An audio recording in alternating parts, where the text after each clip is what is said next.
At 11:38 p.m. on August 16th, 1943, inside a dimly lit hangar at Dobodura Airfield, Technical Sergeant James McKenna, 27, faced a problem no one had solved.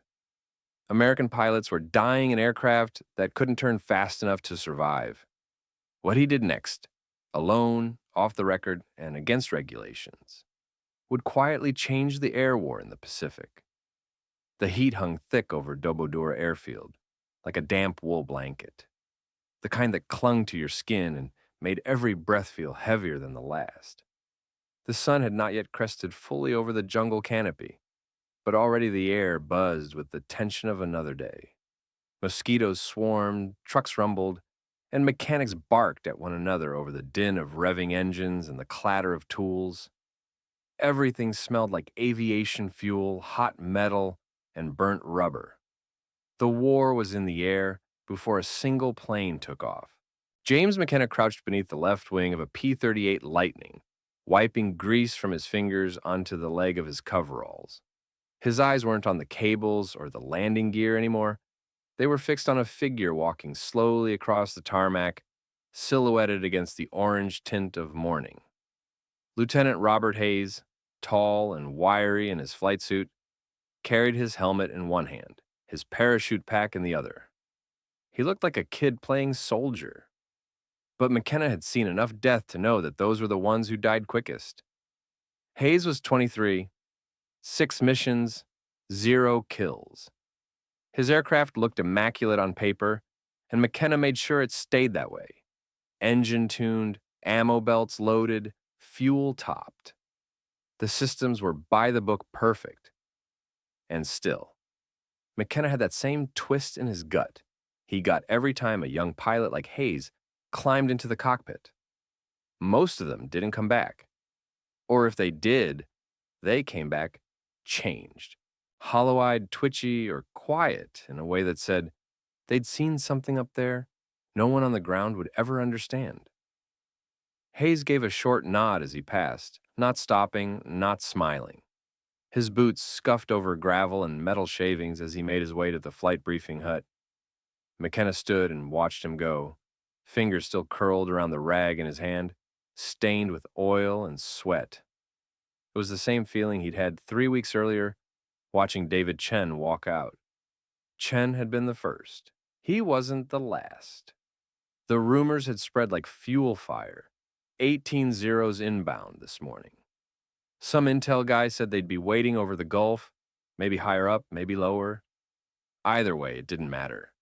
If Hayes got caught in a turn fight, he'd be dead before he could radio for help. McKenna knew that better than anyone. He had seen it too many times. He leaned against the fuselage and closed his eyes for a moment, trying to quiet the buzzing in his head. The Lightning was a good plane, on paper. Twin engines, supercharged, fast as hell in a dive. But the damn thing couldn't roll quick enough at low speeds. Not against a zero. Not when it mattered. The manual said it was pilot error. McKenna knew better. He'd felt it with his own hands. The control cables, those long, taut lines that snaked through the twin booms of the P-38, had just enough slack to make the ailerons hesitate.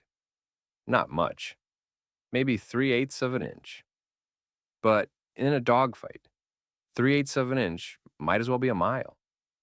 That moment of delay was the space between life and death. He'd brought it up, quietly, respectfully.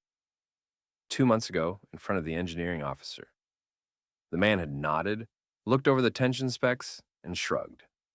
Within factory tolerances, he'd said, no changes authorized. That had been the end of it.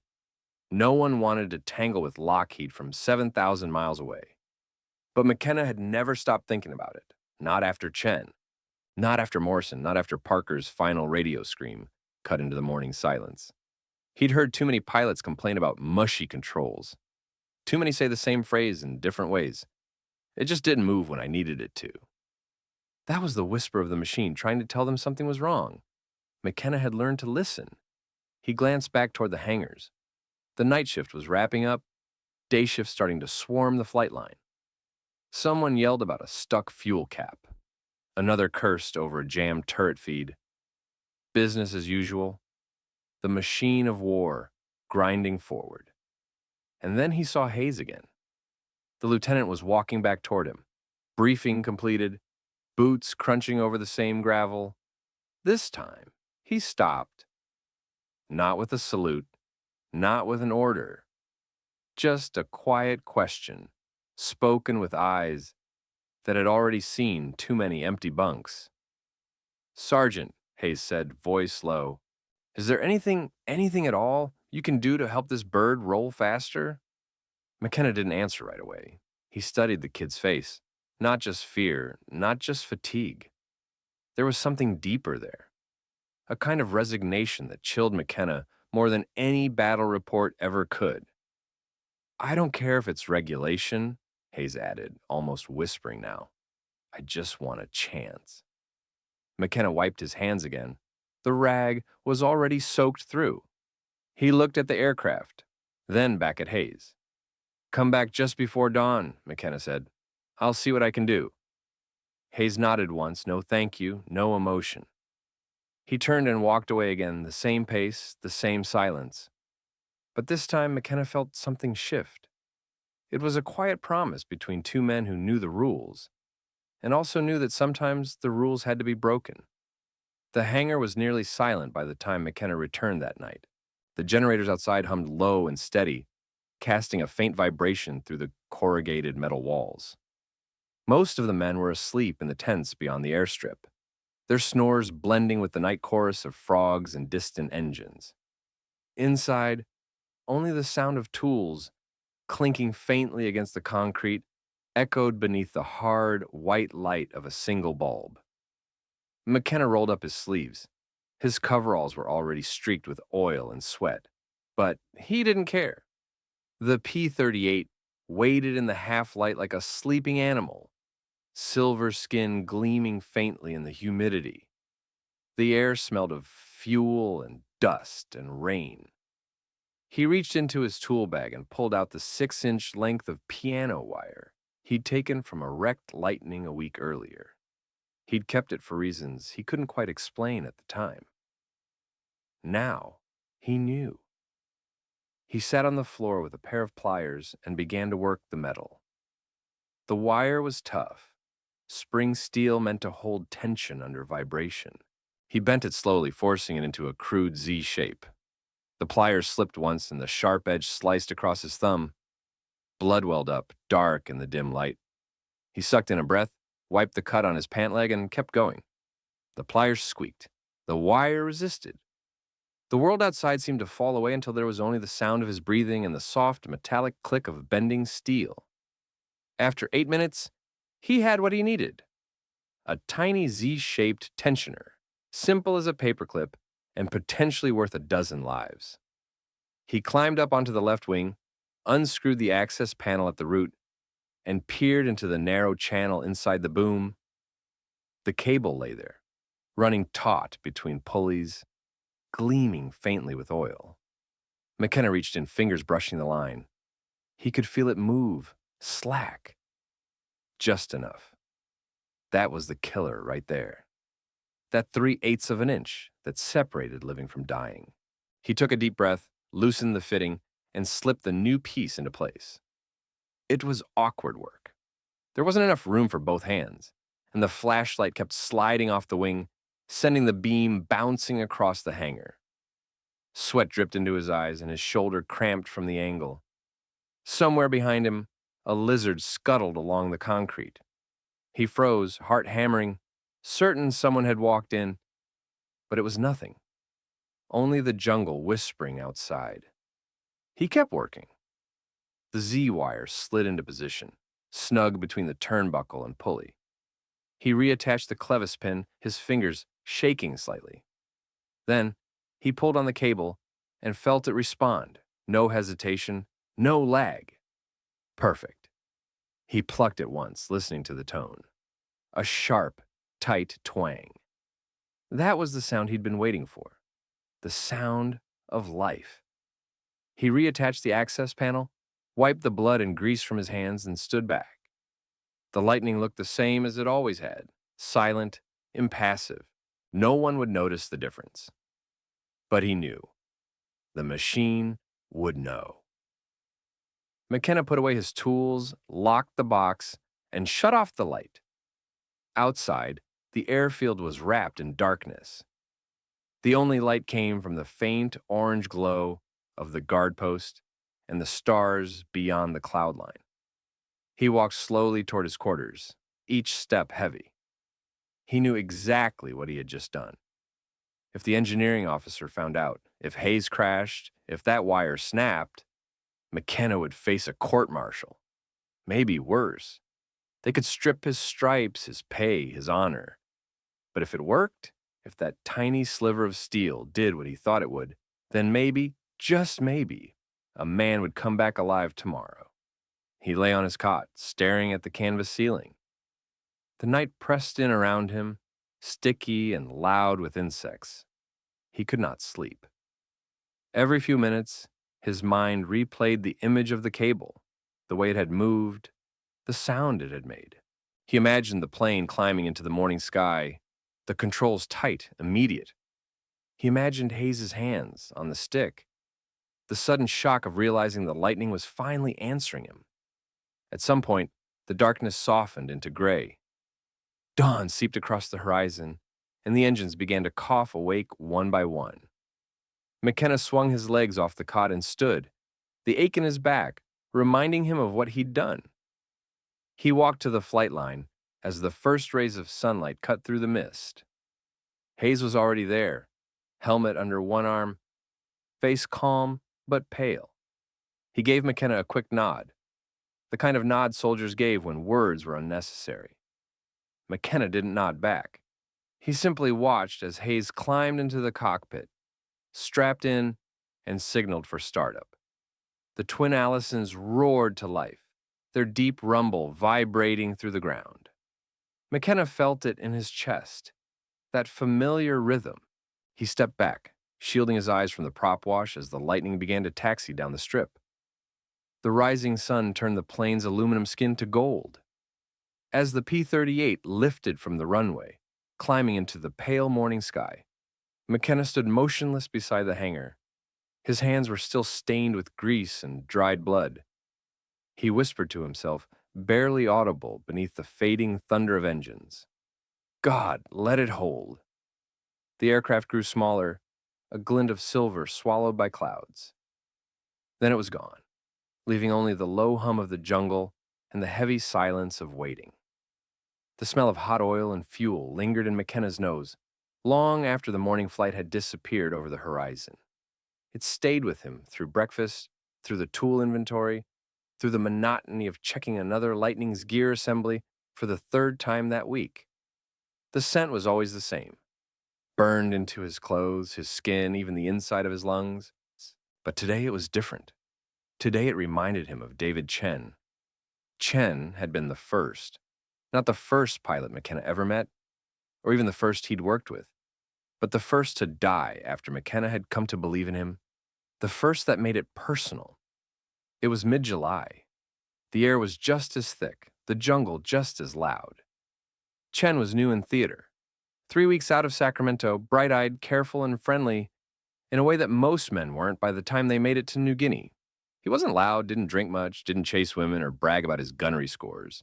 He liked engines, cars, mostly. That was how he and McKenna had hit it off.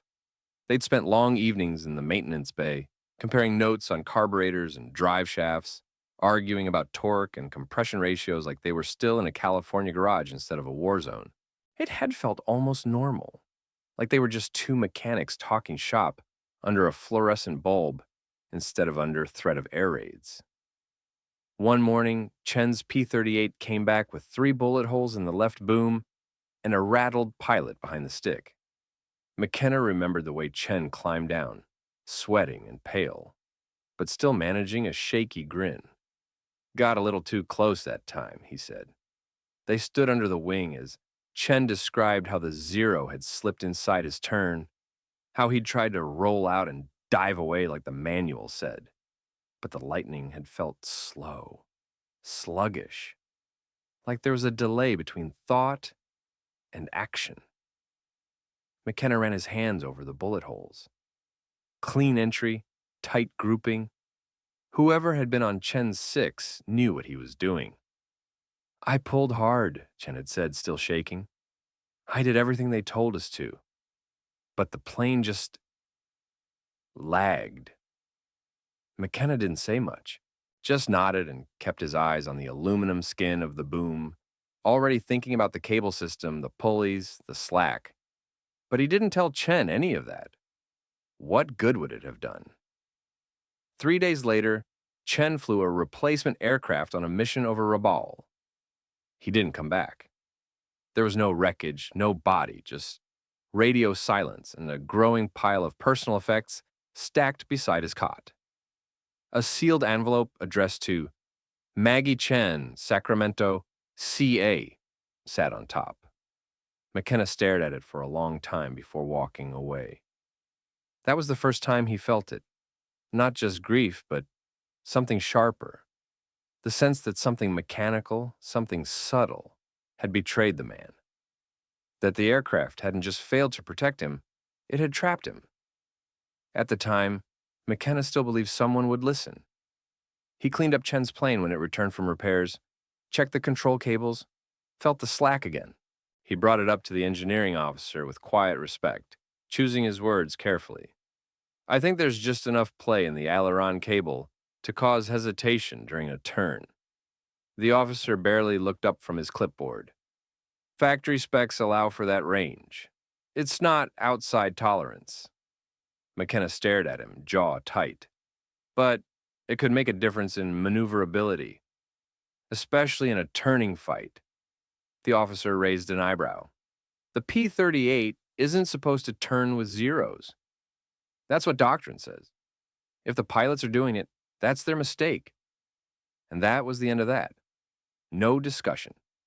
No interest. The rules were the rules. As if combat ever gave a damn about rules. In the weeks that followed, McKenna found himself watching the pilots differently. Not as distant figures in pressed flight suits, but as men being fed into a machine, some of them never coming back out. And when they did, they came back like Chen had that day, sweating, silent, trying to convince themselves the problem was their own hesitation, not the aircraft's. But McKenna knew better. He could feel the truth every time he tugged on a control cable and heard the soft, dull vibration of slack steel. After Chen, the faces blurred together for a while. New pilots came.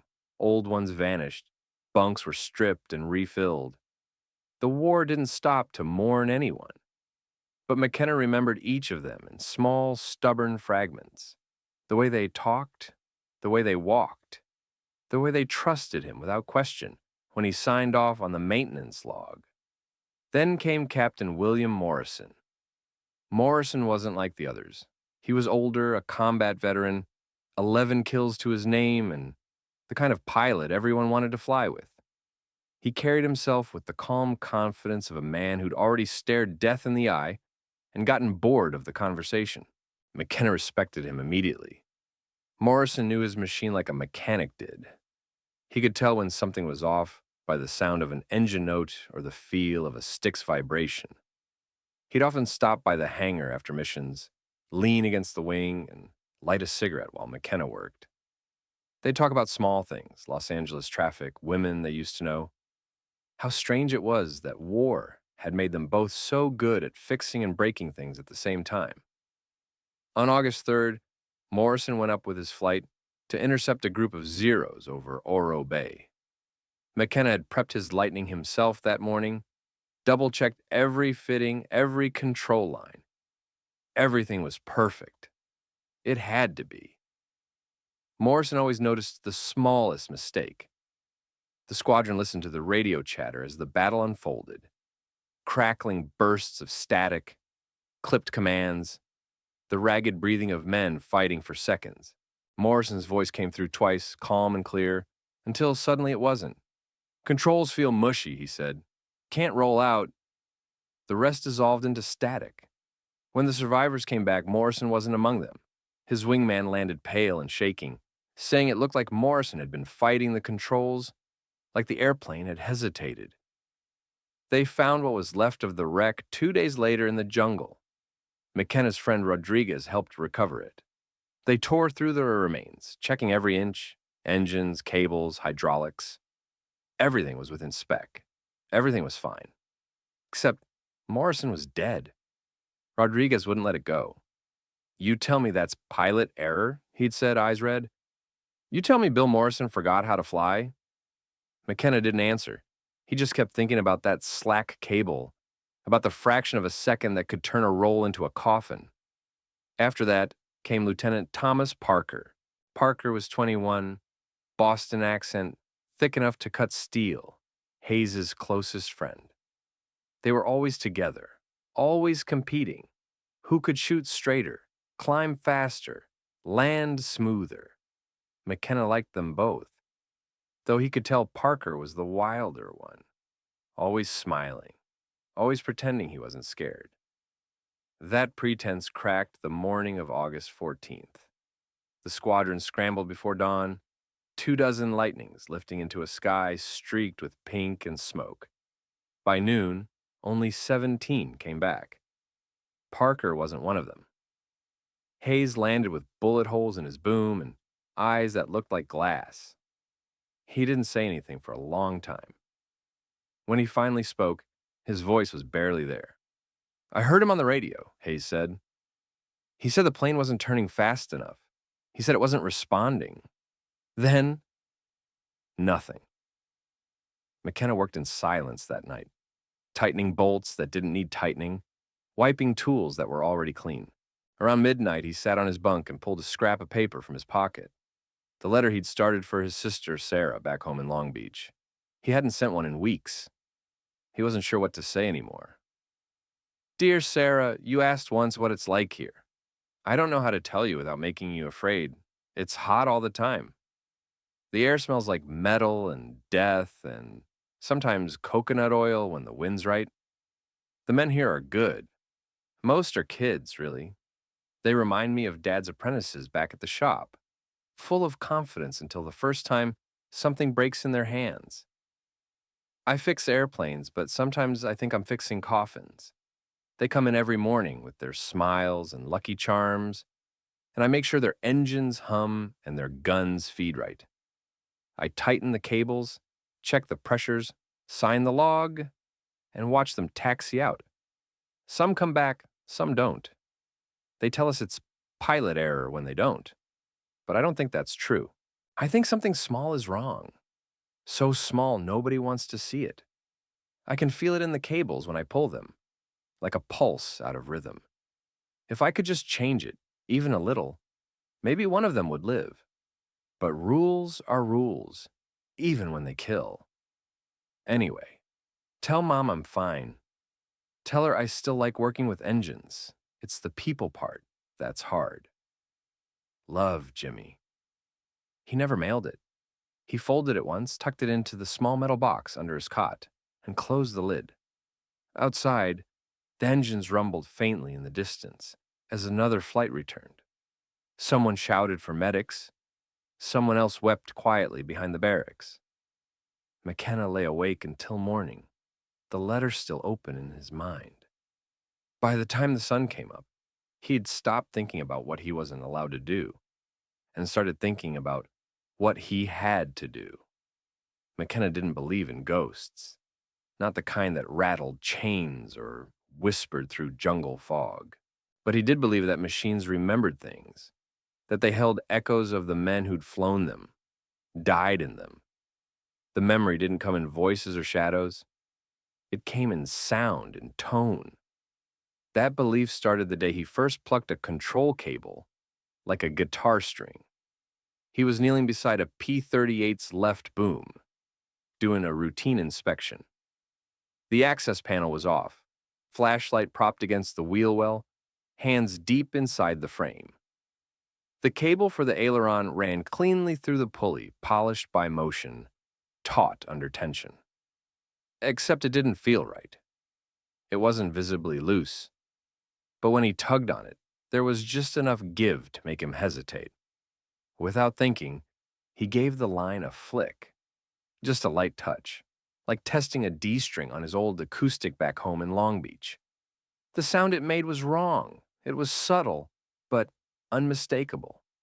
A low, soft twang, like a rubber band stretched just shy of its snapping point. Not the crisp, sharp ping he'd expected, but ping. He flicked it again, leaned closer, and listened harder. The pitch was off. It vibrated slower, deeper. Like tension wasn't where it should be. He checked the specs. Cable tension was within regulation, factory standard, nothing technically wrong, but the sound stayed with him. Over the next few days, he started flicking every cable he touched. Throttle linkages, rudder controls, elevator lines. The tones varied, but the ailerons, the ones that controlled roll, always had that same soft voice. Subdued, hesitant, even in brand new aircraft. He mentioned it once to a younger mechanic, a kid from Ohio named Lewis. The guy just blinked at him. "You mean like musical pitch?" Lewis asked, wiping oil from his nose. "Sort of," McKenna said. "It's a feeling more than anything. You can hear it if you know what to listen for." Lewis had shrugged and gone back to tightening a fuel line. McKenna didn't bring it up again, but he kept listening. When he was alone in the hangar, when the day crews had turned in and the night watch was still brewing coffee, he'd pull back access panels and test the cables. Sometimes he closed his eyes and just listened, like a musician tuning an instrument in the dark. There were nights when the planes felt like they were speaking to him in code. Each vibration a word, each harmonic a warning. He started making notes in a battered field journal. Nothing official. Just initials and tail numbers, little sketches of cable runs, tension markings, estimated deflections. Next to each, he wrote a letter grade. A for crisp tension, C for borderline, D for what he privately called death wires. Most of the planes came back with C's. A few D's never came back at all. He thought about bringing it up again, maybe trying the engineering officer one more time, presenting the data, the recordings. But he knew how that would go. Numbers mattered more than instincts. Specs trumped suspicion. Machines, however, didn't care about regulations. They responded to physics, not permission. One night he was working late again when Rodriguez stepped into the hangar. The Texas mechanic carried a cigarette between his fingers and a shadow on his face that hadn't lifted since Morrison died. "You're still here?" Rodriguez asked, nodding toward the half-open wing McKenna was hunched over. McKenna straightened, rubbing the back of his neck. "Just checking tensions." Rodriguez looked at the journal, then at McKenna. "You really think it's the cables?" "I know it is," McKenna said quietly. "I can hear it." Rodriguez didn't laugh. He didn't scoff. He just walked over, leaned against the wing, and stared at the pulley system inside. "Bill told me something once," he said after a while. "Said the plane always spoke to him. He just had to learn the language." McKenna nodded slowly. "I think I'm starting to speak it too." They stood in silence for a moment, two mechanics listening to ghosts in the frame of a fighter plane. After that night, McKenna stopped waiting for permission. He still followed the checklist, still signed the logs, but beneath the routine, something else had taken root. Every inspection became a private investigation, every aircraft a suspect. He worked methodically. Between fuel checks and engine timing, he opened every boom panel he could get his hands on. If a crew chief turned away, McKenna was already crouching near the aileron cables. The flick of a finger, the hum of steel under tension. He didn't need instruments. His ears told him everything. He learned to tell the difference between a safe cable and a slow one by sound alone. A sharp ping meant responsive control. A dull thump meant hesitation. Sometimes when the hangar was empty late at night, he'd walk down the flight line, tapping on fuselages and listening like a doctor with a stethoscope. Rodriguez joined him when he could. They spoke little, The sound said enough. McKenna began cataloging patterns. Certain aircraft always came back from combat with clean records and tense cables. Others, the ones with looser vibrations, were more likely to return damaged if they returned at all. It wasn't science, not yet, but it was something real, something he could feel in his bones. Still, the hardest part wasn't the sound. It was knowing that no one else heard it. He tried again once to explain, this time to Captain Morley, the assistant engineering officer. He brought his notes, his hand-drawn diagrams, even plucked a cable in front of him. Morley raised an eyebrow. You're saying a cable that's technically within tolerances is killing pilots? I'm saying it's slow, and in a dogfight, slow means dead. Morley crossed his arms. Tension settings were approved by Lockheed. You want to challenge their numbers? I want to keep our guys alive, Morley sighed. Morley. You have no authority to adjust flight control tension. You want to help? Follow procedure. McKenna left the office shaking. Not with anger. Anger he could manage. What he felt was worse. Helplessness. The truth was in his hands, humming in every cable he touched, and still, it wasn't enough. He began to think about the pilots differently, not just as men, but as variables, risk factors. A pilot flying a Lightning with loose aileron tension had a lower chance of survival. It was that simple. Hayes, for example, flew one of these C-grade planes. Not the worst, but close. His aircraft felt just a touch delayed in response, and Hayes didn't have the instinct to compensate. He flew by the book. That would get him killed. McKenna started carrying the piece of piano wire in his breast pocket. He'd run his thumb over it without thinking, feeling the stiffness, the coiled tension waiting to be shaped. It had come from a scrap Lightning that had ground-looped on landing. The rest of the plane was junk, but the rudder trim wire was intact. He'd saved it on impulse before the airframe was stripped for parts. He didn't tell anyone about it, not even Rodriguez. Not yet. There were nights when he'd sit on the edge of his cot, the wire in one hand, his notebook in the other, staring at the pages of tension grades and pilot names. Sometimes he could match a tone to a death. Chen's last aircraft had measured at D-. Morrison's had barely passed C. Parker's had hovered right at the edge. None of it would stand in an official report. But McKenna wasn't writing for reports anymore. He was writing to remember, to try and trace the point where a good man's life had slipped through the cracks in a maintenance manual. One evening, just before lights out, Hayes stopped by the hangar. His face was drawn, thinner than McKenna remembered. There were shadows under his eyes. I can't sleep, Hayes said. I keep thinking about Tom. McKenna didn't reply. He wiped his hands and waited. Hayes stared at the concrete floor. He was turning, trying to roll out. It wasn't enough. It was like the plane. Hesitated. That word. McKenna felt his chest tighten. He'd heard it too many times. Hayes looked up. Is that normal? McKenna could have lied. Could have said what the manual said. But instead, he walked over to his toolbox, opened the bottom drawer, and pulled out the coiled wire. Hayes frowned. What's that? McKenna looked him in the eye. A chance. The morning air was still cool when Hayes stepped onto the flight line. His flight helmet tucked beneath one arm, parachute slung over his shoulder. The sun hadn't cleared the treetops yet, but the sky was already bright with the promise of heat. Engines rumbled in the distance, deep, rhythmic coughs as mechanics prepped the day's sortie. Everything smelled like rubber, dust, and adrenaline. Hayes's boots crunched over gravel as he walked toward his Lightning. It sat at the edge of the ramp, silver skin gleaming with dew. Twin engines quiet for now, waiting. McKenna stood nearby, arms folded, face unreadable. He didn't speak, just gave a small nod as Hayes approached. Hayes climbed the ladder slowly. Every motion felt heavier than it should have, like the weight of 6 failed missions hung from his limbs.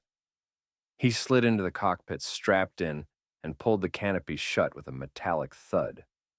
For a moment, he just sat there, helmet in his lap, breathing in the stillness. His hands trembled slightly as he reached for the startup sequence. He'd gone through the motions 100 times in training, half a dozen more in combat. But this time, everything felt different.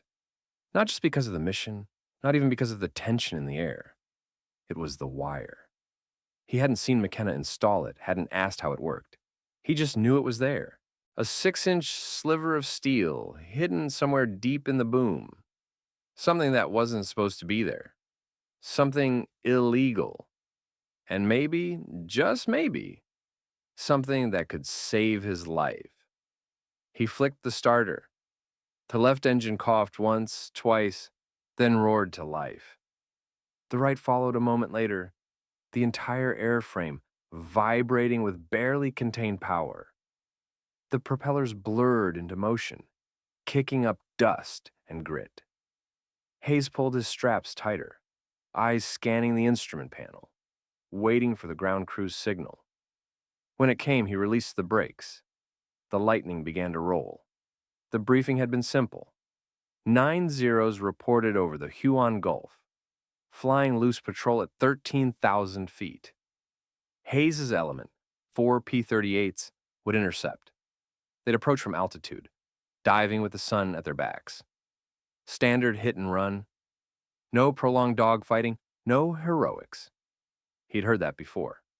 As they lifted into the sky, formation tightening around him, Hayes felt his nerves twist. He had flown this route before.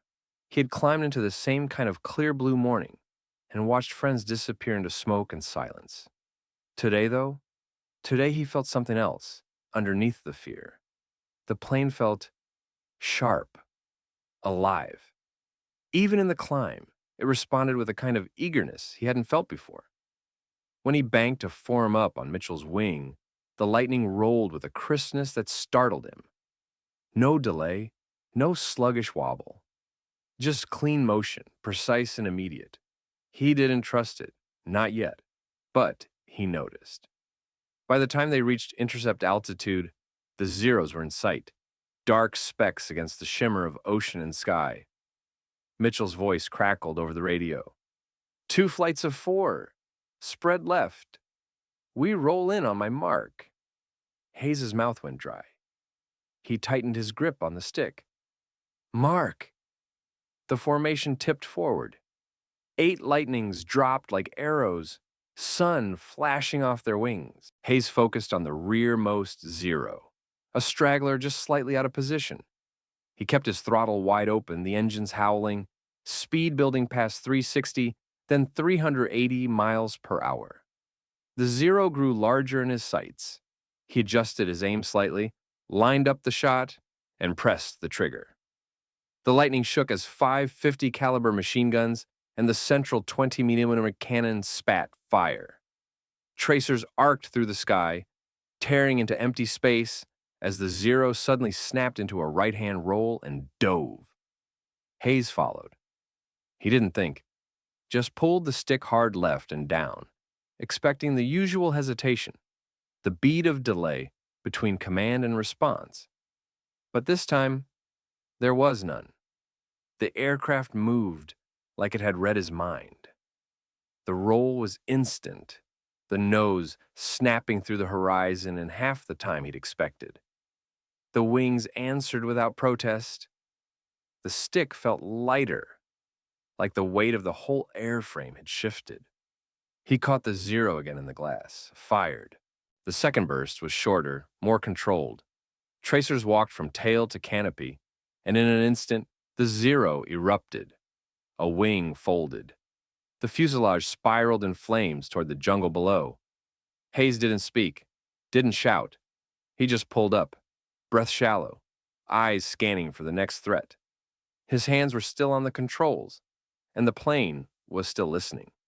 The sky around him erupted. Hayes barely had time to level out before his wingman crackled over the radio, voice tight with alarm. 3 bandits diving from above. 10 o'clock high. He yanked the stick instinctively and glanced up. 3 Zeros diving fast, sunlight flashing off their wings like blades. They'd seen the kill. Now they were coming for revenge. There was no time to think, no time to calculate angles or remember doctrine. Hayes shoved the throttles forward, engines screaming as the Lightning surged into a climb. But the Zeros were faster in the dive. They'd be on him in seconds. The manuals screamed in the back of his head, "Don't turn with a Zero. Never engage in a horizontal fight. Use speed. Use altitude. Escape." But doctrine wasn't going to save him. They were closing in too fast. One glance at the mirror, and he could see them tightening formation, curling into his 6 o'clock. If he kept climbing, they'd rake him with cannon fire. If he rolled out now and dove away, he'd lose altitude, maybe never regain the initiative. His only chance was the unthinkable. He reversed. The control stick moved like it had been waiting for his hand. The Lightning snapped into a tight roll, banking left, nose slicing through the air as if the plane had shed 100 pounds. The Zeros hadn't expected that. One of them overshot, missing his angle completely. Hayes saw it, pulled a hard right scissor, the airframe vibrating under the strain. The second Zero tried to follow, but he couldn't match the P-38's momentum. Hayes had already leveled, flipped left again, and come out behind the trailing fighter. He fired. This time he was closer, less than 200 feet. The burst of gunfire was deafening, shaking the entire cockpit. Tracers poured into the Zero's left wing root, and then the entire wing simply crumpled. The Japanese plane tumbled end over end, metal and smoke spiraling downward like a falling leaf on fire. 2. No time to breathe. The third Zero was looping behind him now, trying to pull the same scissor move. Hayes slammed the throttle forward again, rolled inverted, and dove low. The G-force pressed him into the seat. His vision blurred at the edges. The jungle raced up to meet him. He leveled just above the tree line.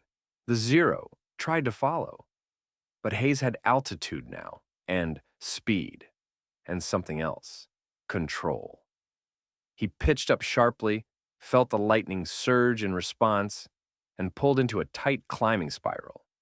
The Zero matched him at first, but the maneuver cost too much energy. Its turn tightened too fast, too soon. Bleeding speed. Hayes reversed direction again in a heartbeat, nose swinging like a pendulum, and came around just inside the Zero's arc. The enemy pilot realized the mistake too late. Hayes pressed the trigger. A stream of bullets tore through the Zero's fuselage. It broke apart in midair, debris cartwheeling into his path. Something slammed into his right boom with a heavy metallic thud, but the engine kept humming.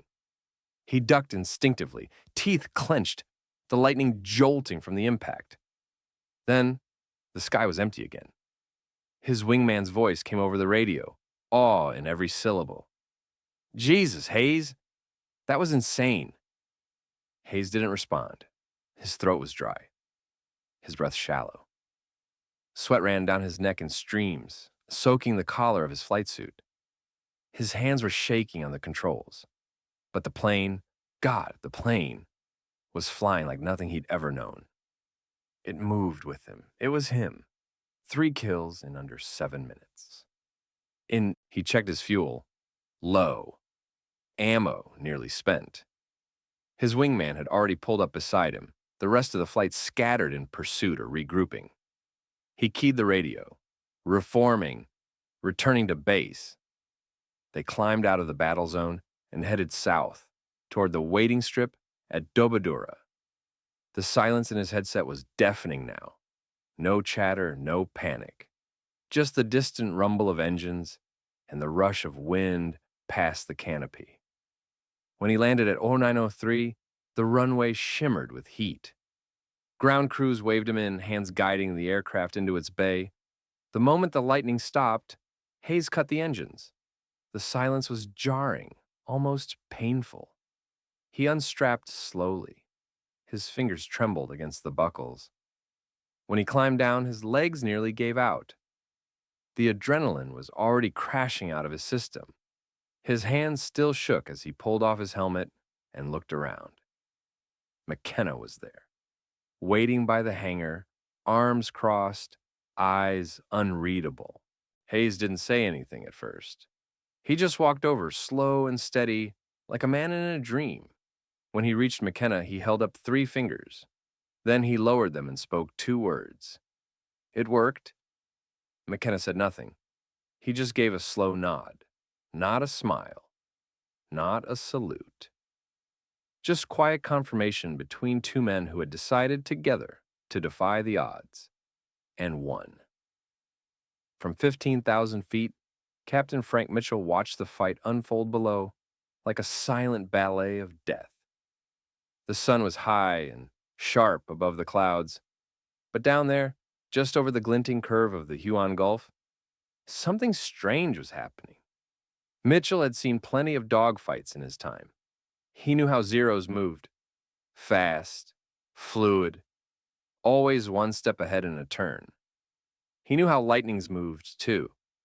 Powerful but sluggish in a roll, better in a dive than in a dance. But today, something was different. He keyed his binoculars on the 3rd element. Hayes's flight. What he saw made him lower the glass and stare, disbelieving. One P-38 was rolling tighter than he'd ever seen, snapping into maneuvers that should have been impossible. Mitchell saw it loop and reverse, pivot on its axis like a knife in the hands of an expert. Then, the flash of cannon fire. A Zero fell in pieces. Another peeled away, trailing smoke. Hayes. It had to be Hayes. The man had never scored before, and now he was moving like he'd trained under God himself. When Mitchell landed later that morning, adrenaline still hot in his chest, the base was already buzzing. 3 kills, 7 minutes. Hayes hadn't just survived, he'd dominated. And Mitchell couldn't get the image of that impossible roll out of his head. He found Hayes in the debriefing tent, surrounded by stunned flight officers and a stenographer trying to keep up. Hayes looked pale, his hands shaking slightly as he signed the combat report. Mitchell waited until the chatter died down, then pulled him aside. "What happened up there?" he asked, low and direct. Hayes hesitated. His eyes flicked toward the tent flap, then back to Mitchell. "You'll have to ask McKenna," he said. That was all it took. Mitchell walked straight to the maintenance hangar. He found McKenna under the belly of another Lightning, wrench in hand, streaks of hydraulic fluid across his sleeves. McKenna didn't look surprised to see him, didn't even stop working. "What did you do to Hayes's aircraft?" Mitchell asked. McKenna paused, looked at him for a moment, then stood and wiped his hands on a rag. There was no deflection in his eyes, no apology. "I added a cable tensioner, homemade, piano wire, Z-shaped, removed the slack." Mitchell blinked. "You modified a flight control system?" McKenna nodded once. "Without authorization, yes." "Do you realize how far outside regs that is?" "Sir," McKenna said calmly, "if I hadn't done it, he'd be dead." There was a long silence. In the distance, another Lightning taxied across the strip, engines growling. Mitchell didn't speak. He just stared at the man in front of him, the mechanic who had broken protocol, defied engineering orders, risked everything, and saved a pilot's life. Finally, Mitchell asked, "Can you do it to my plane?" McKenna didn't smile. He didn't gloat. He simply nodded. "Yes, but you need to understand, sir. If this gets found out, it's both our asses." Mitchell gave a short, grim chuckle. "I've lost 4 pilots in the last month. If a piece of wire can keep me from losing another one, I'll take the risk." They waited until the hangar cleared that evening. McKenna worked fast. He knew the Lightning's layout by heart. He pulled the access panel, checked the cable for play. Same telltale slack. Same deadened tone when he plucked it. He inserted the piano wire Z into the line, reconnected the fitting, and ran the control surface test. No hesitation, no lag. Mitchell watched the whole process without a word. When it was done, he placed a hand on the wing and looked at McKenna. "I fly at 0600, I'll let you know." And with that, He walked out into the dark, the sound of distant jungle insects filling the silence behind him. McKenna leaned back against the workbench, arms crossed, the scent of oil thick in his nose. For the first time in weeks, he didn't feel alone in what he knew. Someone else had heard the sound, even if they hadn't realized it yet. And someone else was finally willing to listen. At 6:10 the next morning, Captain Frank Mitchell took off into the golden haze of early light. His lightning, cool and tight beneath him, rose steadily over the treetops and into the open sky. The mission brief had been routine: escort a B-25 raid on supply depots near Leh, but Mitchell wasn't thinking about bombs or flak or fuel. He was thinking about the stick in his hand. From the moment his wheels left the ground, he could feel it. The change. It wasn't dramatic, not like a brand new engine or a swapped propeller, but it was there, subtle, immediate. He banked gently to port to test it, then harder, then rolled right quick and sharp. No lag, no soft delay at the edge of the movement. The plane responded like a blade drawn across silk.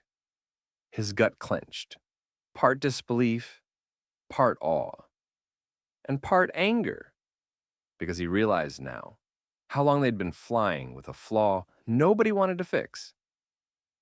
They made contact with enemy aircraft just west of the target zone.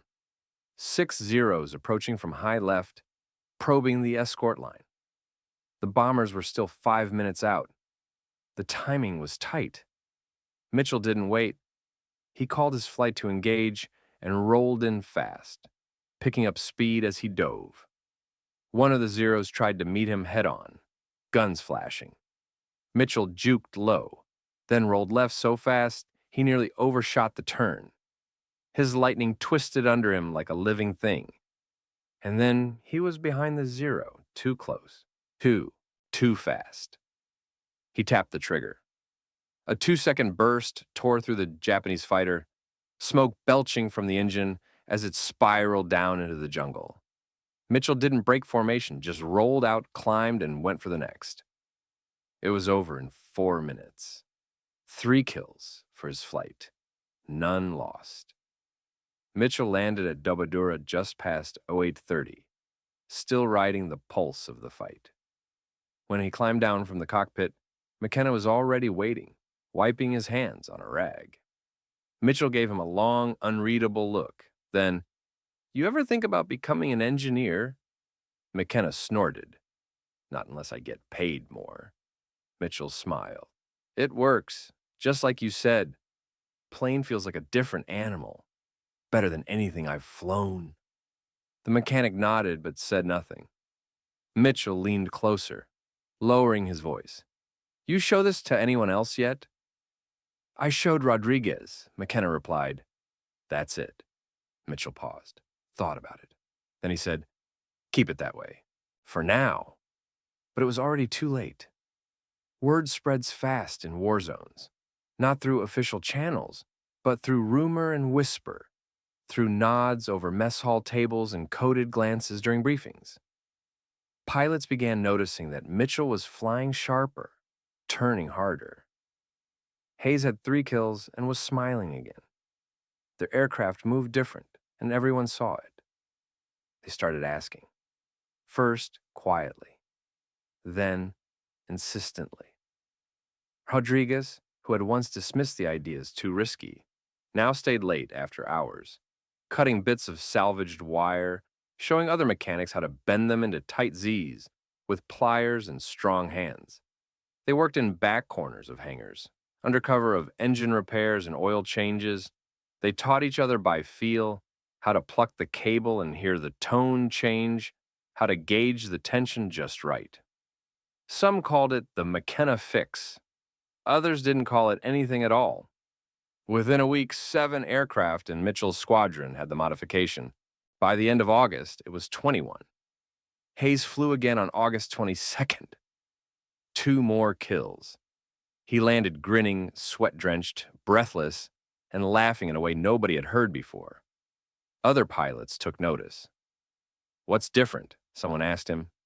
He looked over at McKenna and said, "You wouldn't believe me if I told you." And that was how it spread. Pilots began approaching their crew chiefs with questions they never would have dared ask a month before. You ever heard about adjusting the cable tension? What if the roll rate could be tighter? Some chiefs shut it down immediately. Regulations don't allow that. But others, those who'd lost pilots or who'd spent sleepless nights haunted by crashes they couldn't explain, started listening. Then they started doing. At first, it was just at Dobodura, then Gusap, then Nadzab. The 49th Fighter Group heard about it from a pilot who transferred in with a lightning that moved like a dream. Crew Chief James Watkins was skeptical until he saw the flight report and the pilot's grin. He tried it on one plane. The pilot came back with his first kill after 8 weeks of nothing. Watkins modified 4 more that night. He never told the engineering officer he didn't have to. Nobody was putting it on paper. Nobody was requesting authorization. This wasn't bureaucracy. It was survival. They shared wire across toolkits and bunkhouses like contraband. Bent pieces shaped by hand and memory. The sound of slack replaced by a crisp, taut twang that only mechanics could hear and only pilots could feel. No one wrote it down. No one reported it up the chain. But everyone who needed to know knew. It was the Whisper Network, and it was changing everything. By the final week of August, the Whisper had become a quiet roar. At Dobodura, Gusep, Nadzeb, and across the Southwest Pacific, more and more P-38s were flying differently. Not newer, not upgraded, but sharper, quicker, deadlier. Nobody wrote it down. No memos, no field orders, nothing official. But something was happening. Flight logs began to shift, subtly at first.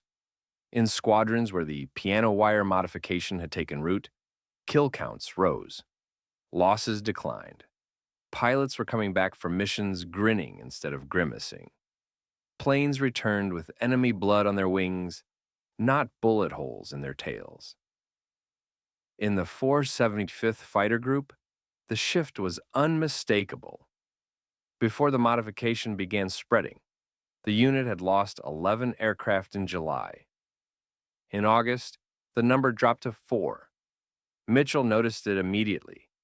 He kept his observations quiet. He wasn't about to broadcast a regulation-violating field mod to command. But he watched the board. Every time a P-38 returned with victory, he asked one quiet question. Was McKenna's fix in place? The answer was always yes. By August 25th, over 40 aircraft across 3 bases had received the modification, sometimes from McKenna himself, sometimes from someone McKenna had taught, sometimes from someone who had just watched over a shoulder, memorized the angle of the Z-bend, and gone off to do it themselves. No 2 tensioners looked exactly alike. Some were cleaner, more precise. Others were rough, hand-bent with whatever pliers were available. But all of them worked. Pilots began asking for it by name. I want what Hayes has. Put me on Mitchell's setup. Even the skeptical ones, those who had mocked the rumors, were changing their tune, especially after they got outturned by one of their own in mock dogfights during formation drills. The most stubborn officers called it coincidence. They blamed improved training, better tactics, luck. But a few in the upper echelons had sharper instincts. Captain Elliot Barnes, a junior intelligence officer assigned to the 5th Air Force Tactical Analysis Unit, was one of them. He wasn't a pilot, he wasn't a mechanic, but he was good with numbers, and the numbers were changing. His job was to analyze sortie results, kill ratios, loss rates. For months, Barnes had grown used to the grim trend. For every 0 shot down, 2 P-38s went with it. The Japanese fighters were lighter, more nimble, more forgiving in the turn. But something shifted in mid-August. He saw it in the raw data. The kill-loss ratio was improving. 1.5 to 1. Then 1.2.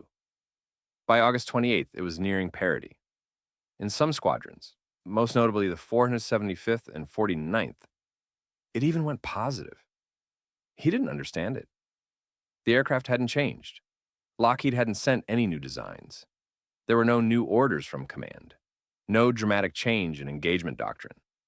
But the planes were winning more often, surviving more. At first, Barnes chalked it up to randomness, anomalies, pilots getting better, maybe. Luck of the draw. But it kept happening. The data didn't lie. He brought it up in a staff meeting on August 30th. There's a statistically significant increase in kill ratios across certain units, he said, tapping the report on the table. It's too consistent to be random. Something's changing in the way the Lightnings are fighting. Pilot experience, one officer said, waving a dismissive hand. Tactics, added another. They're finally learning how to stay out of turning fights. Barnes shook his head. That doesn't track. Some of these guys, Hayes, Mitchell, were struggling just a month ago. Now they're pulling multiple kills per sortie. There's no tactical memo that explains that leap. Silence. No one wanted to say what they were all thinking. Something mechanical had changed. But nobody had authorized any changes, which meant someone had done something unofficial. Barnes didn't push it. He just made a note in his file. Field behavior suggests undocumented modification. Impact, significant. He didn't know about the piano wire. Not yet, but in hangars lit by oil lamps and fading daylight, more mechanics were reaching for their pliers. More pilots were taking off with something extra inside their control lines. A 6-inch act of rebellion that was rewriting the rules of aerial warfare, one dogfight at a time. In the skies above New Guinea, the Zero had long ruled with elegance and confidence. Japanese pilots, many veterans of China, the Philippines, and the Coral Sea, were taught from their earliest training that the Mitsubishi A6M0 could outfly any Allied plane in the turn. Its agility, its finesse, the almost effortless way it could pivot midair in reverse direction. It was legend, and for good reason. The American doctrine had admitted as much. Never turn with a zero. Hit, run, climb, live to fight another day. That wisdom had kept many American pilots alive. But not enough. Because the Zero wasn't just fast in a turn. It was merciless. And the Japanese knew it. Until now. By early September, experienced Japanese pilots began to feel it. First as a hesitation, a stutter in their rhythm. Something was off. Tactics that had worked for months no longer guaranteed victory. American fighters that should have lagged behind were suddenly keeping up, sometimes even gaining ground, and that was deeply unsettling. The first reports came in from squadron leaders who'd faced lightning formations north of Leh. American fighters now roll into turn more quickly, one report noted. Unable to shake two enemy aircraft even after full reverse. Another stated bluntly, lost wingman during maneuver, where P-38 should not have followed, impossible angle. At first, Imperial Command dismissed the complaints. Pilot fatigue, they said. Misjudged angles. Isolated cases. The Zero was still the superior dogfighter. Everyone knew that. But the reports kept coming. And then came Saburo Sakai. Lieutenant Commander Sakai was a legend, a national hero with 64 confirmed kills. He had survived wounds that should have killed him, fought in campaigns stretching from Java to Guadalcanal, and walked with the poise of a man who had stared death in the eye and grinned back. On September 3, 1943, Sakai engaged a group of 4 P-38s over Waiwak. His squadron outnumbered them and the sun was at their backs. Perfect conditions. He executed his favorite maneuver, baiting the Americans into a descending spiral turn. Let them believe they had the upper hand, then snap back and cut inside the turn with the Zero's tighter radius. It had worked every time. But not this time. As Sakai reversed his turn, expecting to find the lightning overshooting below him, he instead saw something that turned his stomach. The P-38 had reversed with him, instantly. No delay, no overbank. Just there, nose on, guns hot. Sakai had to jerk the stick hard right to avoid a head-on collision. The burst from the P-38's nose cannon missed by inches, but it had been close, too close, and Sakai never got his angle back. He juked, pulled, climbed, dove, all the maneuvers that had made him famous. But the lightning stayed with him longer than any American plane ever had. It didn't feel sluggish. It didn't telegraph its moves. It danced. Eventually, Sakai broke off. He returned to base low on fuel, silent, shaken. His maintenance crew gathered around, waiting to hear the tale of another victory. But Sakai simply climbed down from the cockpit and walked straight past them. Helmet in hand, eyes distant. He filed no kill report that day. That night, Sakai wrote a private note to a fellow commander in Rabaul. There's something different about the American lightnings. They do not fight as before. They roll more swiftly, turn with precision. I fear we have underestimated them. That note made its way up the chain within days. By September 10th, the 11th Air Fleet had issued new engagement guidelines for pilots encountering P-38 Lightnings. Avoid prolonged turning engagements with American twin-boom fighters. If engaged, seek altitude and separation. Do not assume superiority in maneuverability. For the Japanese, this was heresy. It meant admitting that their trusted advantage, agility in the turn, was no longer guaranteed. The Zero had gone from predator to prey, and they didn't understand why. They examined wreckage from downed lightnings, looking for changes. Nothing obvious. Same engines, same weight, same control surfaces. No one noticed the 6-inch piano wire buried deep inside the boom. Even if they had, they might have dismissed it as factory stock. It wasn't a new weapon. It wasn't a tactic. It was a tiny adjustment made by mechanics who weren't supposed to matter. But the psychological shift was enormous. The American pilots sensed it too. After a year of flying with a fear, buried deep in their bones, something was lifting. Now, in the moments before a fight, they didn't only hope to survive, they believed they might win. And hope, when backed by performance, was a dangerous thing. By mid-September, the kill ratio was flipping. In squadrons with the modification, P-38s were downing zeros at nearly 1.5 to 1, and the trend was climbing. No one could explain it on paper. But in the air, the answer was clear. The hunters had become the hunted. By the third week of September, Japanese command was no longer asking if something had changed with the American P-38s. They were demanding to know what. At a forward airstrip outside Wewak, a team of engineers from the Imperial Japanese Navy crouched over the shattered remains of a Lightning that had crash-landed in the jungle 2 days prior. The pilot had bailed out before impact. The wreckage had been mostly intact when recovered, a rare opportunity. They'd examined everything, the Allison engines, the propeller hubs, the airframe rivets. Same configuration as always. Same guns, same instrument panel, same boom structure. Even the paint showed signs of battleware, not innovation. To the untrained eye, this aircraft was no different than any other P-38 they'd encountered over the last year. But the Zero pilot who had chased it down said otherwise. He swore the American fighter had matched his every move in the turn, had rolled harder, climbed steeper, reacted faster. It had only been a lucky shot that took it down. The lead engineer in the investigation, Commander Takao Mori, was a quiet, meticulous man with a background in mechanical flight systems. He'd studied captured Curtiss P-40s and even dissected a battered Spitfire recovered near Rabaul. But this Lightning had him stumped.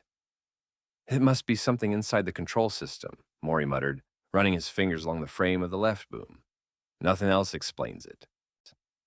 The Zero's superiority in close quarters maneuvering had never been seriously questioned, until now. For months, Japanese pilots had been reporting strange encounters. P-38s rolling faster than expected, recovering from split-S maneuvers more quickly, reversing direction mid-turn with unnatural speed. Maury opened an access panel beneath the wing, shining a small inspection light inside. The aileron control cables were exposed, slightly scorched, but mostly intact. He traced the route visually, noting the pulley wear, the anchor bolts. Standard. Factory spec. No additional mechanical devices. No visible modification. No reinforcement plates or aftermarket tensioners. If something had been changed, it was subtle, invisible. Nothing here, one of his assistants said, stepping back from the other boom. Identical to the earlier model recovered near Salamaua. Maury frowned. Perhaps the Americans altered their manufacturing tolerances, increased tension within regulation, but just enough to make the difference. Would we notice that? Not unless we had 5 or 6 examples to compare. The problem, of course, was that downed lightnings were rare. American pilots either escaped capture or died in the wreck. Most aircraft disintegrated on impact. Finding an intact example like this one was the exception. And yet, despite having the wreckage in front of them, they were no closer to the truth. Maury sat on an ammo crate beside the wing and lit a cigarette, frustration leaking through his usually reserved demeanor. "They've changed something," he said quietly, "but we cannot see it." "And if we cannot see it," his assistant replied, "we cannot stop it." Back at command, the reports were growing more urgent. Losses were mounting. Zero pilots were being outturned, outgunned, and, for the first time, outfought. Tactical planners were forced to update their engagement protocols, advising units to avoid direct confrontation with the lightnings unless they had altitude advantage or superior numbers. Morale began to dip. For so long, Japanese pilots had flown with unshakable belief in their edge. The Zero had been more than a weapon. It had been a symbol of dominance, of tradition, of superiority in the skies. Now that symbol was cracking. Pilots who once dove eagerly into battle now hesitated. Some reported feeling as if the Americans knew what we would do next, as though they had begun to understand the very rhythm of the dogfight and beat it. But the truth was simpler. The Americans weren't smarter. Their planes were just responding faster. And the Japanese had no idea why. At Dobodura Airfield, the heat was relentless. Even in the early morning hours, the corrugated steel of the maintenance sheds radiated warmth like a furnace. Sweat clung to every uniform, soaked every cap, coated every wrench. Staff Sergeant Glenn Porter was halfway through his inspection checklist when he paused at something odd. He wasn't a pilot. He wasn't even a line mechanic. Porter was a technical inspector with the 5th Air Force Maintenance Oversight Unit, a man whose job was to make sure every P-38 roll-in onto the runway met regulation standards. Cable tension, fuel mixture settings, aileron response timing. He had no authority to fix problems, only to report them. The P-38 in front of him had just returned from a combat mission, one of the few that had come back without a scratch. The pilot, fresh off 2 confirmed kills, was sipping coffee in the shade and laughing with his crew chief. Porter crouched beneath the left boom and popped open the aileron access panel. Just routine. He tugged the control cable gently. No slack. None. That was strange. P-38s always had a little give. The manual allowed for up to 3 8-inch. Factory specs said it was unavoidable, given the twin boom design and cable routing. But this cable was taut. responsive, like someone had rigged it too tight. Porter frowned. He leaned in closer, flashlight in one hand. Then he saw it, a sliver of metal, about 6 inches long, bent in a tight Z shape, wedged between the pulley and the cable junction. It didn't belong. It wasn't in any manual. It wasn't a Lockheed part, and it certainly wasn't installed at the factory. He reached in carefully and tugged. The piece came free with resistance. High-tensile piano wire, slightly corroded, probably salvaged from another aircraft. Hand-bent. Crude, but effective. Porter stood there for a moment, holding the tensioner in his gloved hand, unsure what to feel. Then he did what he was trained to do. He filed a report. Within 24 hours, that report landed on the desk of Captain Raymond Slocum, engineering officer for the 475th Fighter Group.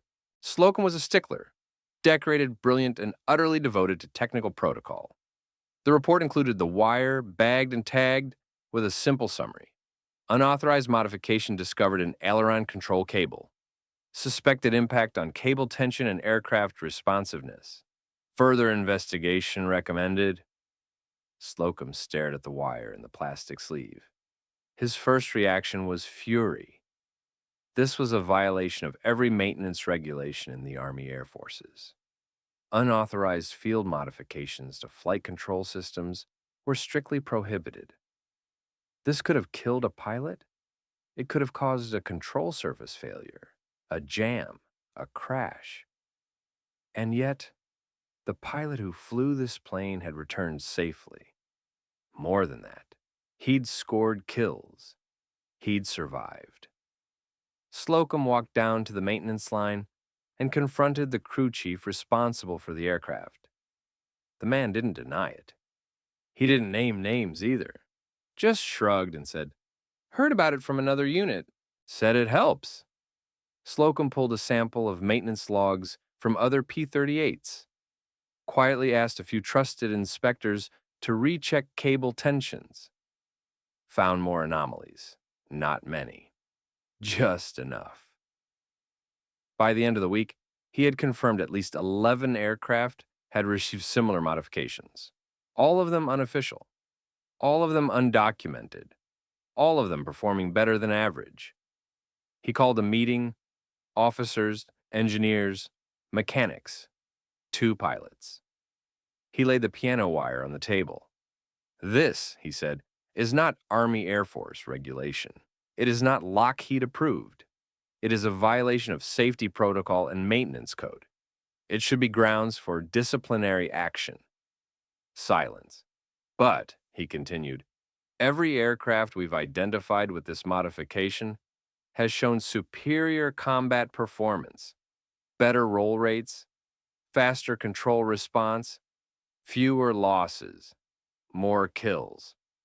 One of the pilots leaned forward. "So, what's the problem?" "The problem," Slocum replied tightly, "is that this was done without authorization. If this had failed, if one of you had crashed, we wouldn't be debating performance. We'd be burying bodies." The room stayed quiet. Then the squadron commander, Colonel Harris, cleared his throat. "Captain Slocum," he said slowly, "you're not wrong, but neither are they. We've been losing pilots for months. Kids, good ones. And if a 6-inch piece of wire can keep them alive, I'd rather break a few rules than fill more coffins." Slocum looked down at the piano wire again.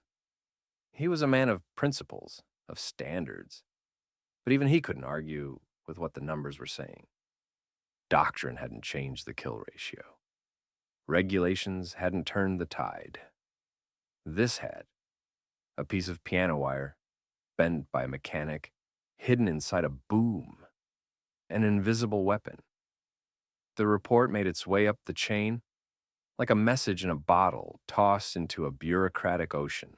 From the flight line at Dobodura to the command desk of the 5th Air Force, then onto the Pacific Air Force's Technical Command in Brisbane, and finally, weeks later, to Wright Field in Ohio, where engineering teams reviewed field anomalies and combat feedback. It was dry, clinical, like all military reports. No mention of fear or desperation. Just a 6-inch piece of bent piano wire, photographed next to a ruler, with annotations in red ink. Unauthorized modification to aileron control system.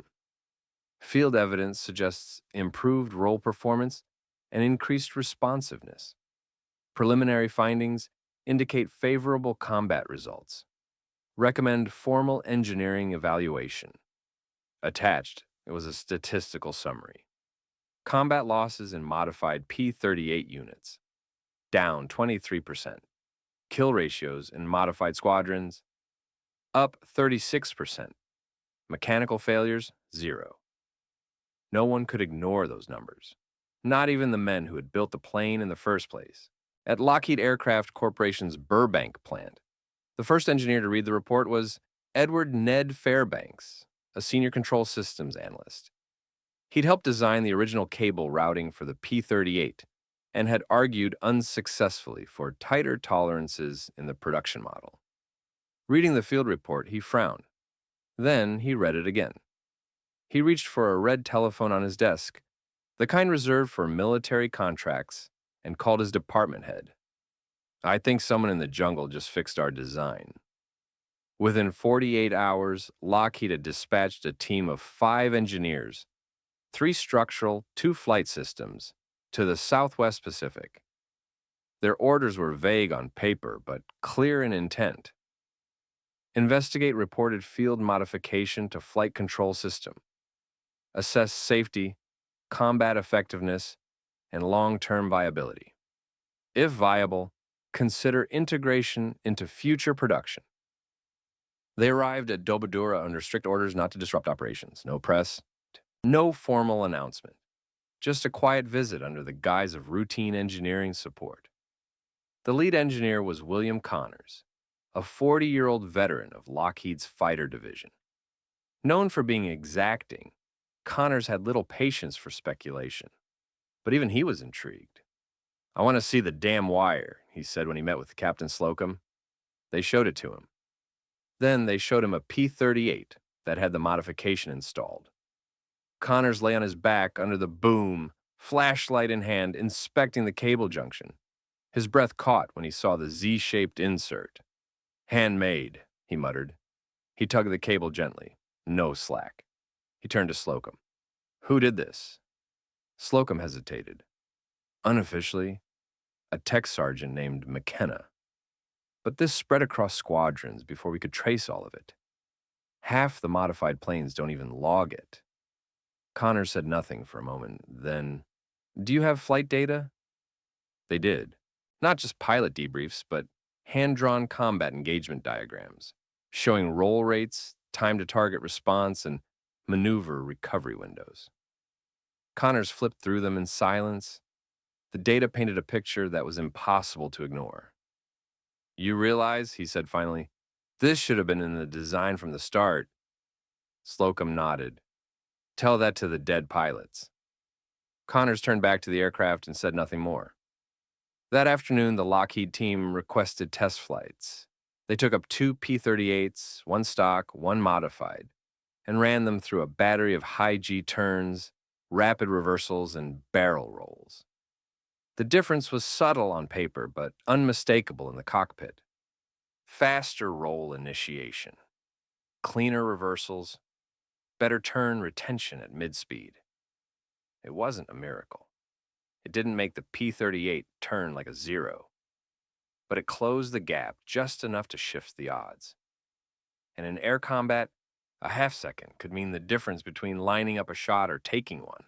That evening, Connors radioed Lockheed headquarters from the field. "Confirming field modification is safe, effective, and beneficial. Recommend adaptation for future production models. Will file complete report in 72 hours. Preliminary conclusion. Field innovation corrected known delay in roll response under stress. Engineer responsible unknown. But the solution is sound." The message was clear. What remained unclear was what to do next. Because while Connors and his team were impressed, others, higher up, were less comfortable. Integrating the modification into production meant admitting the original design had been flawed.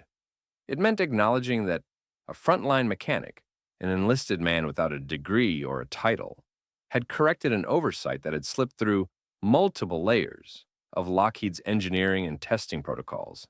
And that was a problem. Not because it wasn't true, but because it wasn't convenient.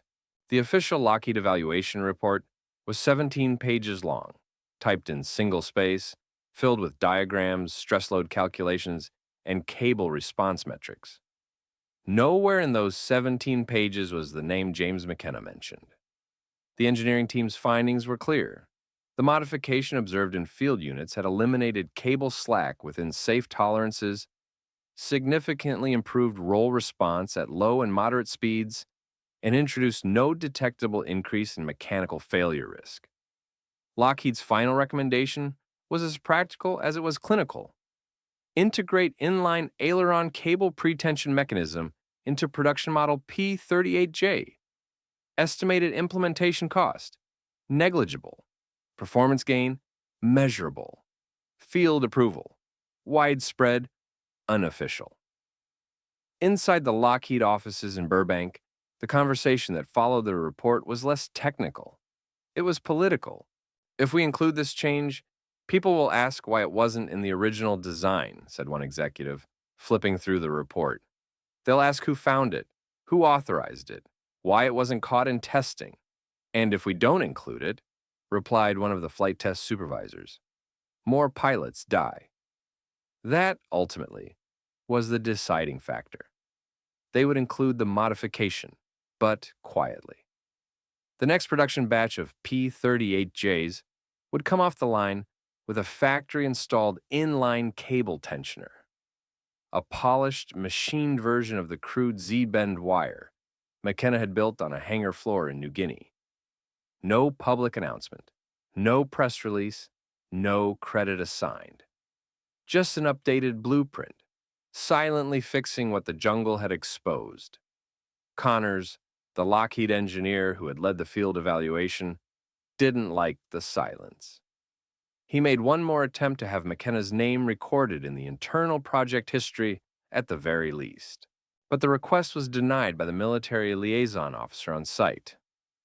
Field innovation is to be treated as part of broader operational evolution, the officer said. No need to single out individuals.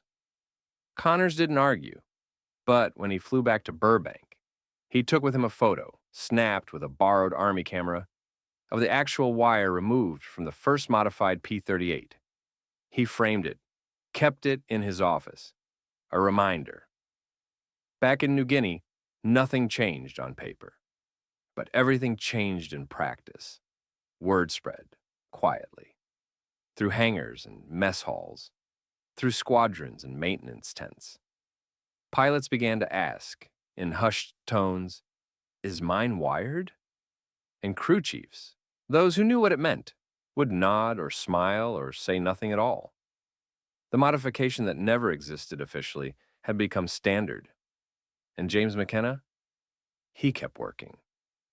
By the time the Lockheed team left Dobodura, McKenna had modified 37 aircraft. He didn't ask for credit, didn't expect it. He wasn't an officer, wasn't a leader, wasn't anyone with medals or stripes beyond what he'd earned turning wrenches. But the pilots knew, Lieutenant Hayes knew, Colonel Mitchell knew, Captain Slocum knew. And that was enough. In early December, Hayes returned from a mission and dropped a small parcel on McKenna's workbench. Inside was a worn leather glove, left hand only, with 3 Japanese kill marks painted on the cuff. Hayes smiled and said, "I figure one of those is yours." That night in the maintenance tent, Mitchell stood before his men and read aloud the unofficial kill counts of every aircraft crewed by McKenna in the last 3 months. 29 victories. 6 pilots who'd come home with damage that would have been fatal before the mod. 0 losses. No medal for this one, Mitchell said. lifting the glove. But we know. A quiet round of applause followed. Not much, just enough to acknowledge something that couldn't be written down. Later, a mechanic from the 49th Fighter Group wrote to his brother back home, "There's this guy McKenna. You won't read about him. But ask anyone flying out of Dobodura. He's the reason a lot of them are still alive." History forgot James McKenna. Official documents never cited his idea. The Army never awarded him a commendation. Lockheed never mentioned him in their corporate memoirs. No newspaper ran a story. No general ever shook his hand. But every pilot who survived because of a tighter cable, every zero that fell because an American plane rolled just a second faster, carried part of his legacy. The war would go on for nearly 2 more years. Planes would change. Tactics would evolve.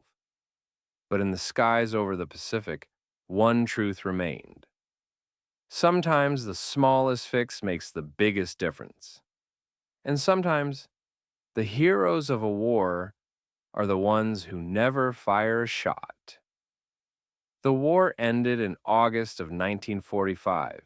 For many, it was a moment of parades and confetti, of spontaneous kisses in the street and headlines splashed in bold type. But for Lieutenant Robert Hayes, it came with a strange stillness.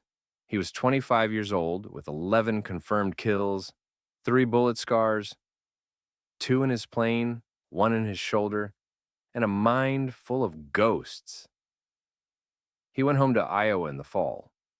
The corn was high, the barns stood just as he remembered them, and the sky still stretched wide and blue.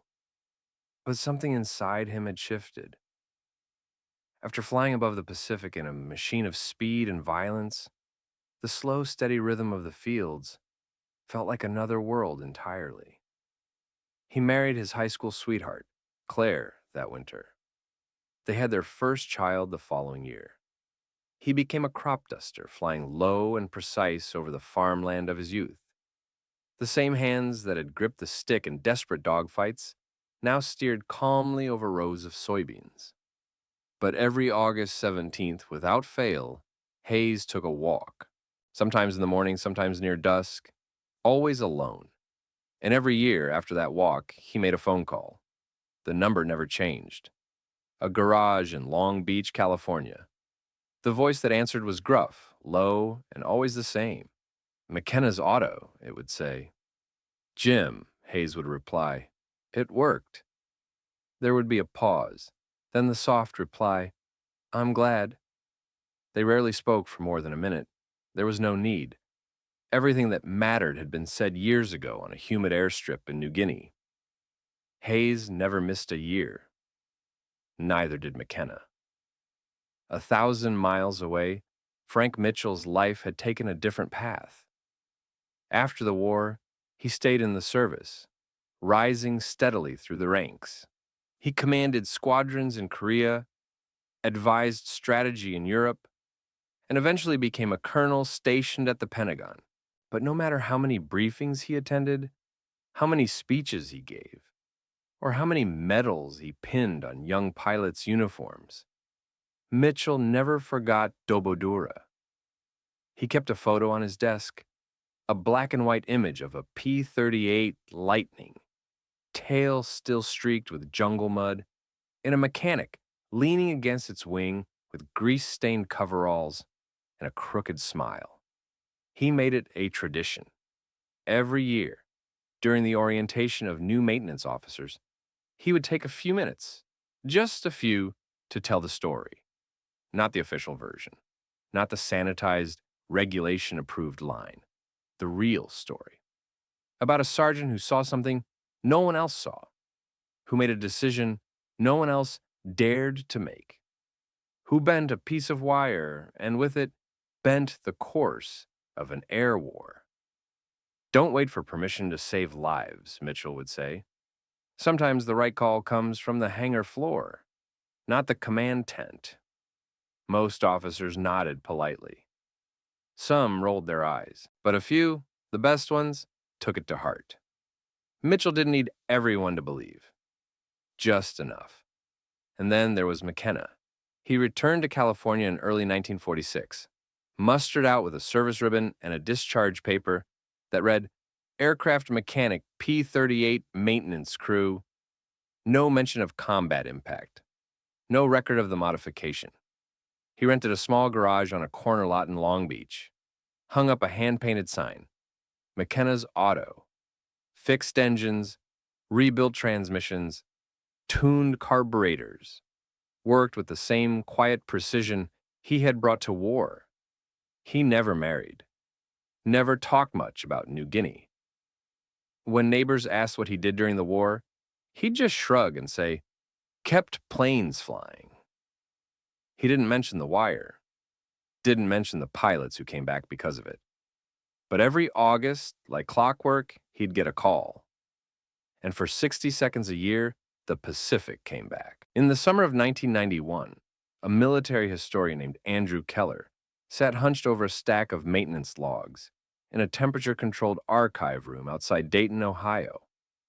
He was researching a paper on field modifications in World War II aircraft, looking for patterns of innovation that had emerged not from design teams, but from the dusty, grease-stained margins of war. He wasn't expecting to find anything unusual in the Pacific Theater files. But then, on page 17 of a Dobodura maintenance summary, dated August 1943, a sentence caught his eye. Aileron cable tension irregular, corrected with wire insert. Flight response satisfactory. No further comment. The note was unsigned. There was no engineering order attached, no follow-up. But something about it struck Keller as odd. A wire insert in a control system? That wasn't standard. He kept digging. Over the next 3 days, Keller found nearly a dozen more references to cable tension adjustments, all from August through October 1943, all in squadrons flying P-38s. A few notes mentioned field solution implemented. One even said cryptically, mod requested by pilot based on previous successful engagement. Keller was no engineer, but he'd been researching aviation long enough to know that unofficial flight control modifications were rare and dangerous. But what intrigued him most wasn't just the mod. It was the effect. Every squadron with a mention of the wire insert had a sharp uptick in confirmed kills. That couldn't be coincidence. So he tracked it further, through mission reports, debrief logs, and eventually to a name that appeared more than once. McKenna, J. He ran the name through veteran registries, then through old city directories, and found him. James McKenna, 73 years old, Long Beach, California, still working part-time out of a small auto garage, with a faded green awning and a cracked oil-stained driveway. Keller flew out the next week. He found McKenna alone, working under the hood of a '72 Ford pickup. The old man looked up, wiped his hands on a rag, and nodded once. "You Keller?" he asked as if expecting him. Keller introduced himself and explained the research, told him what he'd found, what it might mean, showed him a copy of the logbook entry from Dobodura. McKenna studied it in silence. Then he said, "Yeah, that was me." Just like that. No pride, no surprise, just a simple statement of fact. He walked over to a battered metal filing cabinet in the corner of the office, opened the bottom drawer, and pulled out a yellowed envelope. Inside was a photograph, black and white, slightly curled at the edges. It showed a young man in grease-stained coveralls, standing beside a P-38, arms crossed, sun in his eyes. Written on the back in neat block letters, Dobodura, AUG 43, H's bird. He handed it to Keller without ceremony. "I kept that," McKenna said. "Don't know why, just did." They talked for nearly 2 hours. McKenna told him the story, the way it had happened, not the way it would be written. The fear in the hangar, the late-night modification. The blood on his thumb and the sweat on his back. The silence when Hayes took off. "He came back different," McKenna said quietly. "The way he flew, you could hear it in his voice when he landed." Keller asked if he'd ever been recognized. McKenna just laughed. No one wanted to put their name on a violation of regulation, especially one that worked. He paused, then added, "Wasn't about credit. It was about getting them back." Keller asked if he could write about it, put it into his research. McKenna nodded.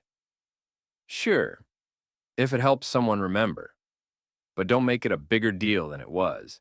I didn't win the war, I just fixed airplanes." As Keller stood to leave, he glanced at the wall behind McKenna's workbench. Taped there, sun-faded and curling at the edges, was a single worn glove. Brown leather, left hand only. Faint, but visible, were 3 small red rising sun symbols, painted on the cuff. Keller raised an eyebrow. McKenna smiled. That was Hayes. "Left it here after the war. Said one of those was mine." Outside, the sun was setting over Long Beach. The garage windows caught the last light, throwing long shadows across the floor. McKenna returned to his truck, tools in hand, and slipped back under the hood without a word. Keller stood there for a moment, watching, thinking. That night, in his hotel room, Keller opened a new document on his laptop and typed the title, "The Wire That Turned the War." It wouldn't be a headline, wouldn't be taught in schools, but it would be written and remembered, just enough to honor the man who never asked to be remembered at all. The morning sun filtered through the slender eucalyptus trees surrounding the cemetery in Long Beach, California, casting long, pale shafts of light across the neatly manicured lawn. On a quiet Tuesday in February 2006, a small gathering of military veterans, local townsfolk, and 1 or 2 curious onlookers came together to honor a man whose deeds had saved lives, though few ever knew his name. They gathered for the memorial service of Sergeant James McKenna, age 88, veteran of the Pacific War, who never sought credit, never sought a medal, and never told his story. He passed away peacefully in his garage in Long Beach, surrounded by engines, abyssal silence, and the hum of old transmissions. The service was simple. No large banners, no booming oration. A bugler played taps, his notes drifting on the light breeze like memories of flight. Uniformed officers of the U.S. Air Force stood in respect, as did a handful of aging men in civilian clothes who had once climbed into the cockpit of a P-38 Lightning and flown missions over the Huon Gulf. Among them was Lieutenant Robert Hayes, crop dusting out of Iowa now, still fit though gray and lean, still bearing the quiet imprint of war on his face. Next to him stood Colonel Frank Mitchell, retired, still tall, still razor straight, his flight suit long packed away, but the look of a warrior still in his eyes.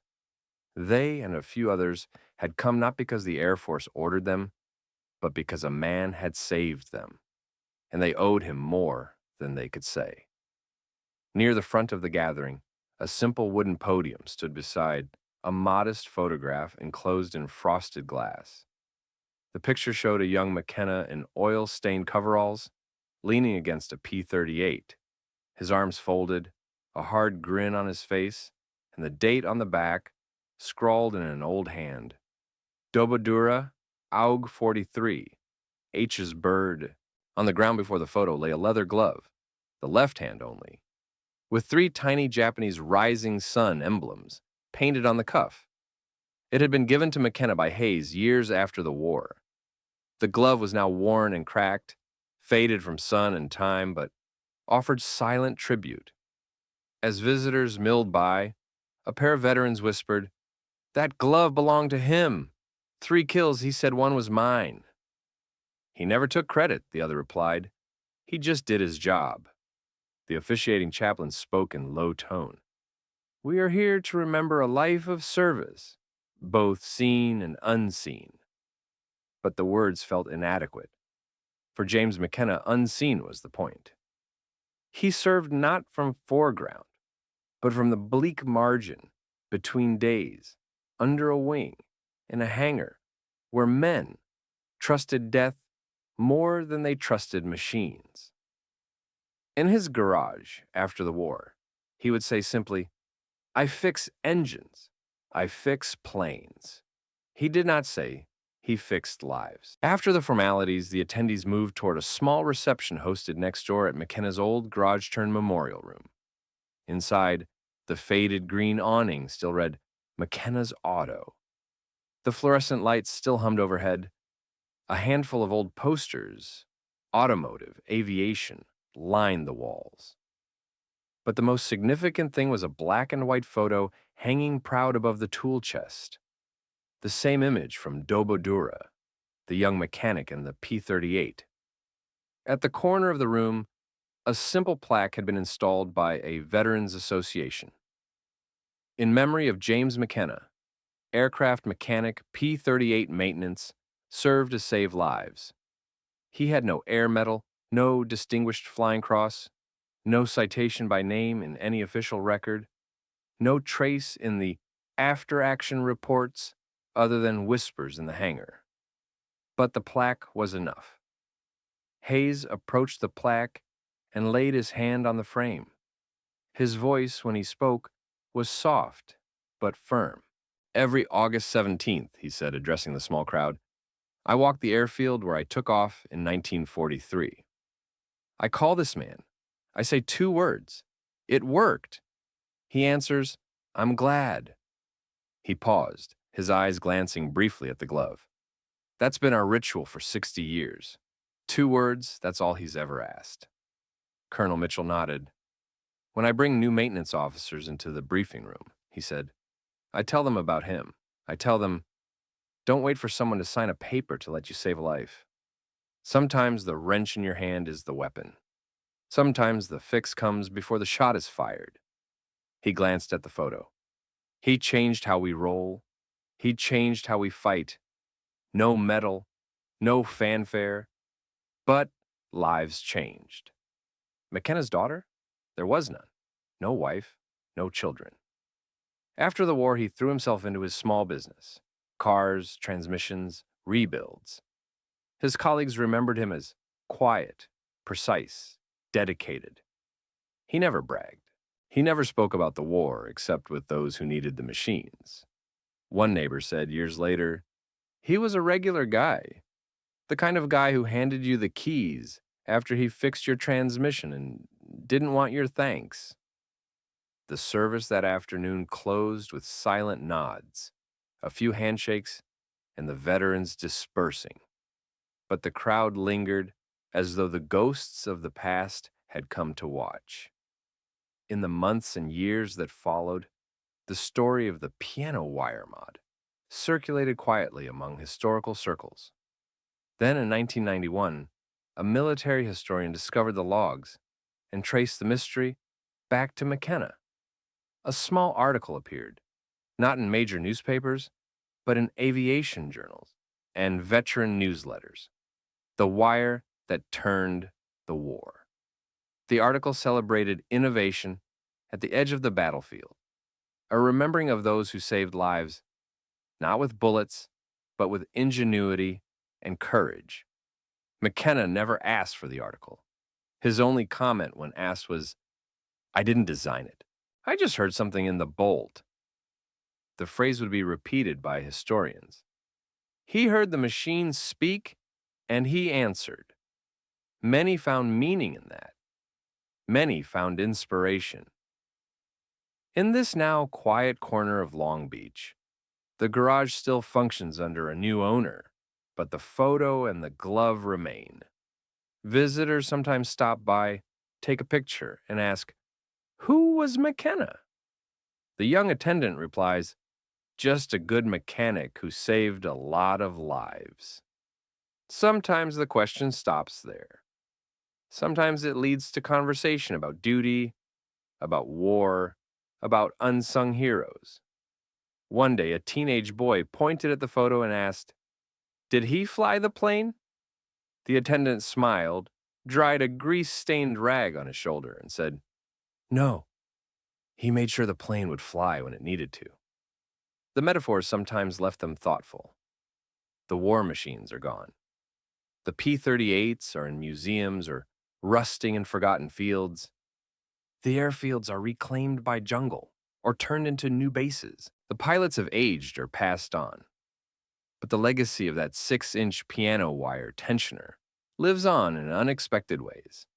In flight line stories, in the careful bends of mechanics and modern aircraft maintenance, in the idea that innovation doesn't always come from committees. It can come from a sergeant on his knees in the humidity of New Guinea, listening to the hum of a steel cable, asking himself whether those 3/8 of an inch really mattered. Nobody gave McKenna a medal. Nobody gave him a parade. But if you stand under the wing of a restored P-38, examine the control cables, look for the small tensioners installed in later models, you may see the invisible signature of a man who didn't wait for permission to save lives. The glove remains in the case. The photo remains on the wall. The sign McKenna's Auto still hangs faintly overhead. But the story quietly endures. As the sun dipped below the horizon, the garage lights cast long shadows across the floor. A young visitor glanced at the photo and asked the attendant one more question. Why didn't they mention him in the history books? The attendant paused. Then he answered simply, because sometimes the best heroes are the ones who never fired a shot, and the war doesn't always remember those who held it together. In the stillness of the evening, those words anchored the legacy of James McKenna. Not as a fighter pilot, not as a decorated officer, but as a mechanic who heard the quiet whistle of a cable, acted on instinct, and changed the course of many lives. The war may have ended decades ago, but the ripple of that action stretched beyond the Pacific, beyond the sky, beyond the men in the cockpits. It stretched into the hands of every technician who followed, the wings of every aircraft that rolled out, the lives of every aircrew that returned. And in that quiet Long Beach garage, under the flicker of an old fluorescent tube, the sign still reads, McKenna's Auto. A modest name, a simple business, a quiet legacy. And somewhere in the shade of the twin boom silhouette on the photograph, you can almost hear the whine of Allison engines, the flash of cannon fire, the hum of a cable tuned just right, and the faint voice of a man who fixed planes, saved men, and walked away without a word.